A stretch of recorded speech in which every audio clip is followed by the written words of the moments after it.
Hey, welcome back. So, before I play the game, I was testing out this. I bought a ring light. So stupid. But I thought once I got a nice light, it would make me look better, but of course not. I still look the same. But as different colors look. Let's see, that's too. Ooh. That one's bad. Ooh, that one, I look like a vampire. That one's too bright. This one is good because it's like skin color. So it makes me look like I actually am alive and not pale and dead. But then it also kind of makes my pimples even redder. Maybe, I don't know. So that's what we're going with, I guess. So what game are we doing? It's a new game. Okay, just gonna make sure the sound is working. Okay. Boom, boom, boom, boom, boom, boom, boom. Yeah, so I was playing obviously Pokemon Emerald, and I was getting lost, and I was ruminating like, oh, I should play Pokemon Red because I know that game. And actually, social anxiety gaming fans will remember. Nobody is a fan, whatever. But I played Pokemon Red for a couple episodes like 2 years ago. But FireRed's better, and I have the emulator, so I'm just gonna do it. So I probably talked a lot about Pokemon in that other playthrough, but I don't remember it at all. So it was 2 years ago. Oh my god, it's almost been 3 years, guys. Oh, remember at the beginning of this year, I made a video because I was like, oh, it's been 2 years. Let's make a 2-year video. Should I make a 3-year video? I don't know. I'll deal with that later. My name's Ant. You know it. Okay. Yeah, whatever.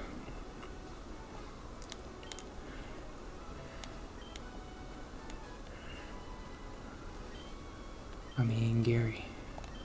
I was going to talk about 3-body problem. Oh, no, it's not 3-body problem anymore. And Christmas. I mean, Christmas was whatever. It's fine. It was good. But nothing interesting, really. Maybe tomorrow I'll think of something to talk about.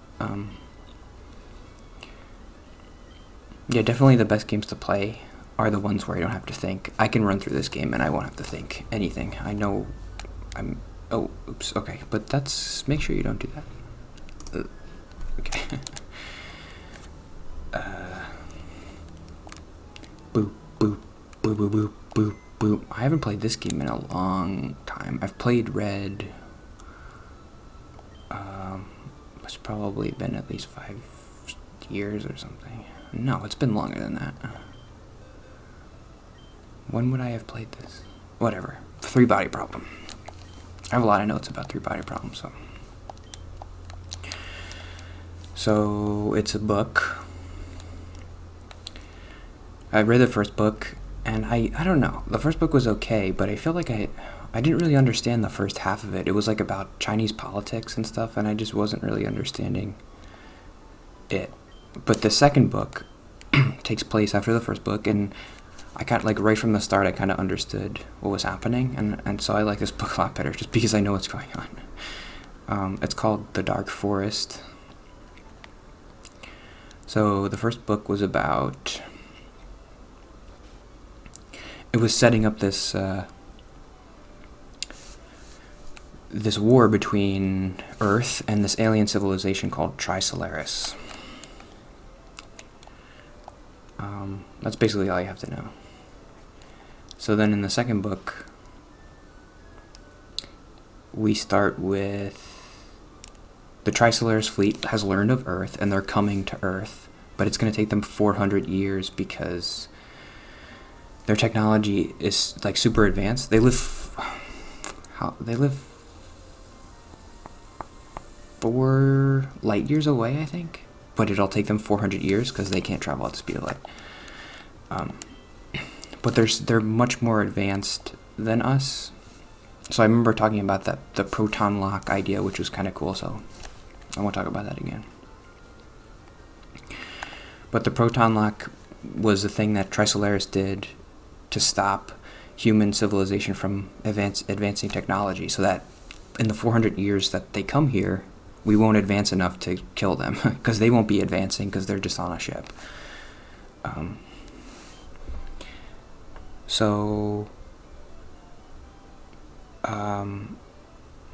It's good, blah, blah, blah.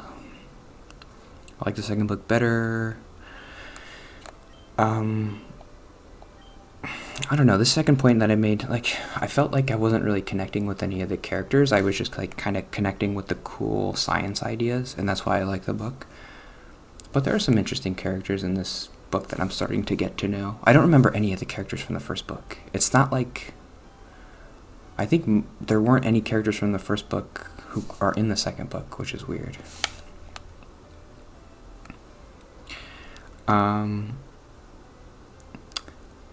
Yeah, sciencey stuff.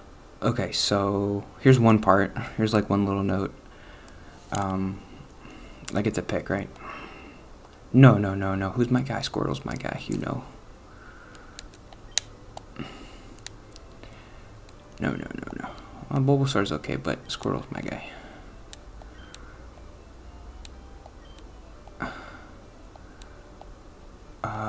Do I want to give him a name? I guess I kind of have to.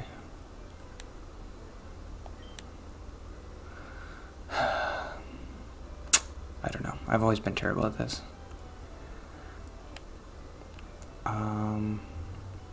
What would I name...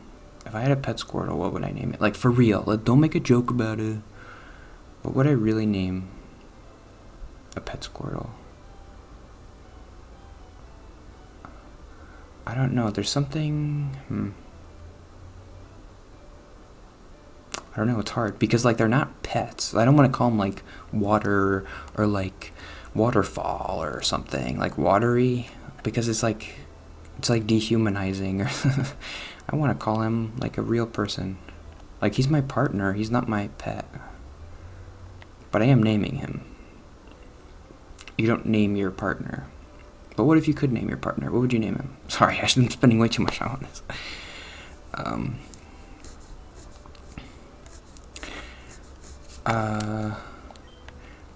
This is like a family name. I'm going to call him Lou. My middle name is Louis, after my grandpa. So, there you go.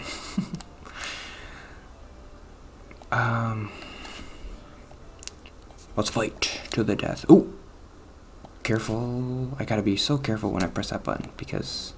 Let's save. Can I save? When I press this button, it'll load the save state. Ugh. So I have to be careful.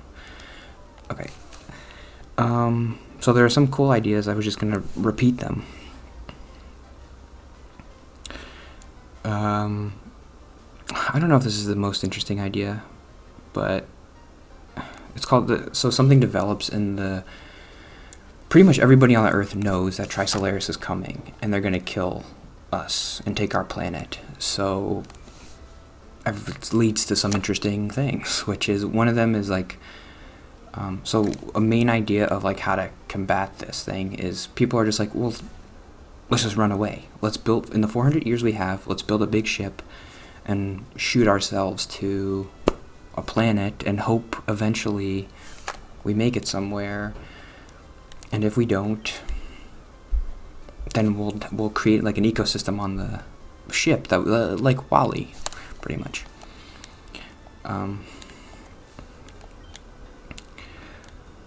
So they call it escapism. And the beginning of the book is kind of about escapism, where like there's limited space on the ships. So the UN, there's like this global government. The refrigerator just went quiet. I can still talk. Called a PDC, I think, and they basically outlaw escapism because they know it will lead to chaos between the leavers and the stayers. blah blah blah. I thought that was interesting, but there's more interesting stuff. So let's get to that. We're gonna kill this guy.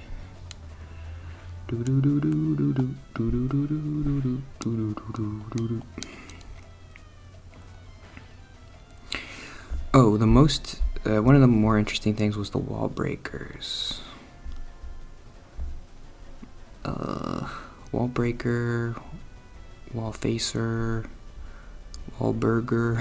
Where's my note about Wahlbergers? Okay, so defeatism, Spider-Man, Wallbreakers. You just saw it.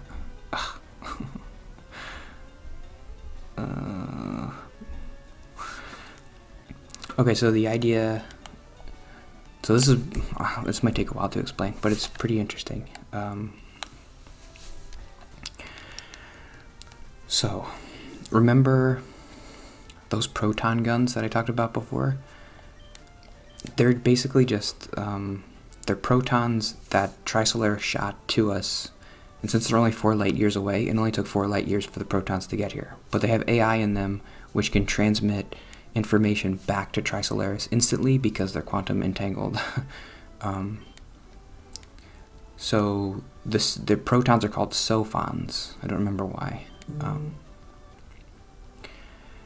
So they shoot like 1 million sophons at Earth, and they're all kind of surveilling us. Like they're going into meetings and they're being like, okay, what are they planning? And then they send the information back to Trisolaris.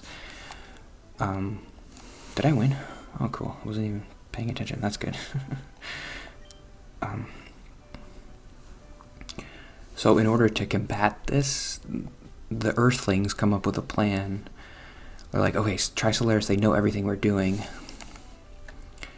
So they come up with this Wallfacer project, which is basically they pick 4 people who are like the smartest people in the world, and they say, okay, you're Wallfacers. You guys, you're gonna have as many resources as you want.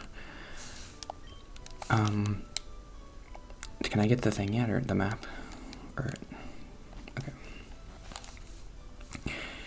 And you can't tell us your plan. You can't tell anybody like your secret plan, because the sophons can hear like things, but they can't read people's minds. This idea kind of took me a little while to understand how it would actually work, because the sophons could see what they're doing. But another interesting aspect, well, that's not important, but well, I'll just say it. An interesting aspect is like Trisolaris aliens, they communicate through thought and brainwaves. They don't communicate by speech, so they have no idea about the concept of deceit or lying, because whatever they think is instantly transmitted to other people, so they can't conceal their thoughts. So they don't know what lying is. So part of that is helpful to the humans, because they're like, okay, we can kind of trick the Trisolarans by, like, the Wallfacers will do something that'll like trick them into think, oh, we're going to be doing this, but then at the last second they do this. So one of the plans was, one of the guys was he had a ship of like suicide bombers, and his plan was at the last second he was going to double cross Earth and side with the Trisolarans and say, okay, you like if we get you. It's pretty, I don't know, I kind of like just telling this story back, but sometimes it gets self-conscious, like you're just repeating the whole book. It's kind of stupid, but I like talking about it. And actually, the whole point of doing this is for me to remember, because if I don't talk about it, I won't remember the story. And I want to remember it, because it's a good story. It's important to, like, say things out loud. That's the whole point of this stupid thing.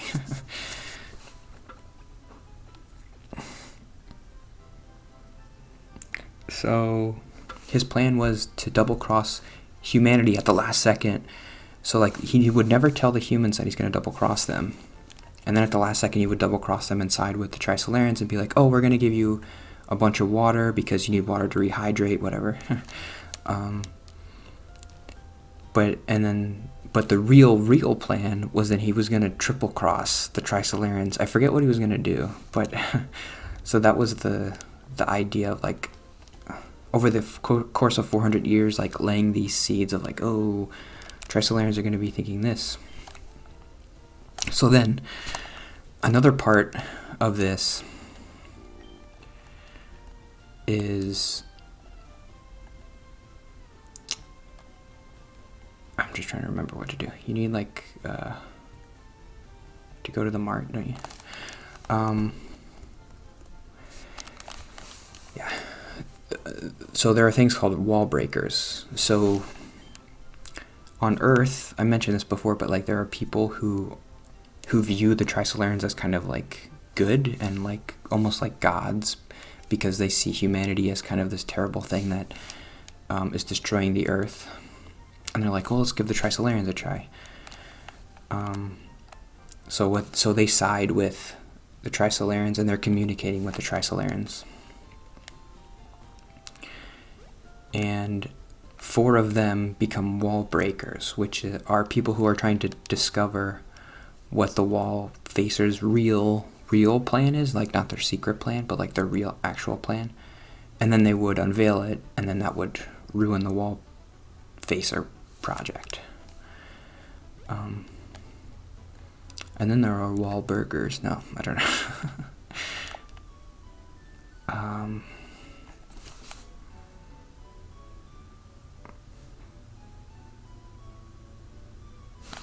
So yeah, one of the guys, and so far he's revealed there's been 2 Wallbreakers, and they've both figured out the plans.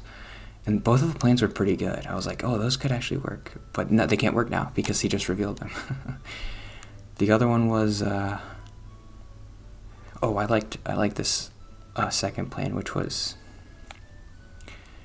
the guy was going to set off nuclear bombs on Mercury, like a million nuclear bombs, and it was going to destabilize Mercury's orbit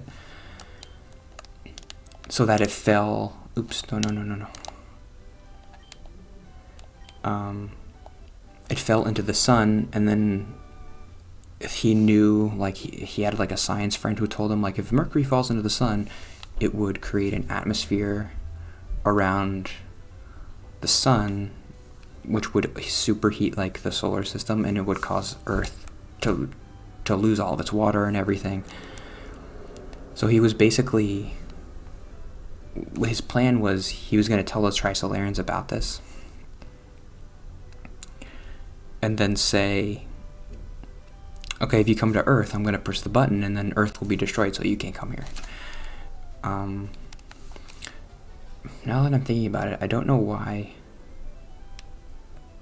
Well, then something happens, and because his Wallbreaker tells the Earth his plan, and the Earth is like, no, we don't want to do that. And so eventually the guy ends up killing himself, I think.